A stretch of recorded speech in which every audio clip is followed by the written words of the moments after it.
আসসালামু আলাইকুম। আজকে রোজার তৃতীয় দিনে ইফতারির বাজার কেমন চলছে সেটি আপনাদেরকে দেখাবো। আজকের ইফতারি সংক্রান্ত যাবতীয় তথ্য তুলে ধরার চেষ্টা করব। আসলে গরিবের বা গ্রামের মানুষের ইফতারি সাধারণত কেমন হয় সেটি দেখানোর চেষ্টা করব।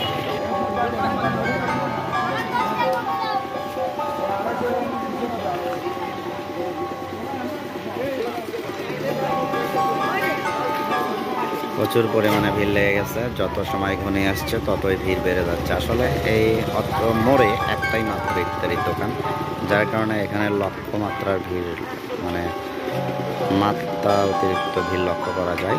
আসলে এখানে একটি ইফতারির দোকান, যেখানে প্রতি বছর আমরা দেখেছি 2-3টি ইফতারির দোকান হতো, কিন্তু এইবার একটি দোকান হওয়ার কারণে মানুষের ইফতারি কিনতে প্রচুর পরিমাণে হিমশিম খেতে হচ্ছে। সিরিয়াল ধরে ইফতারি কিনতে হচ্ছে।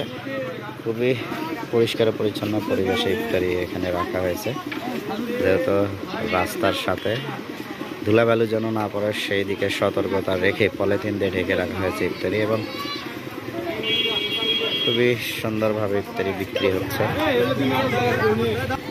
একদিকে বেগুনি ভাজা চলছে, অন্যদিকে ইফতারি বিক্রি হচ্ছে। আসলে গরম গরম সবকিছু টাটকা। আর ইফতারির দোকান যে হোটেলের, এই হোটেলের হচ্ছে এই সেই সুস্বাদু মচমচে পেঁয়াজু, এবং এই পাশে যদি দেখাই তাহলে বেগুনি মাপচপ চলছে।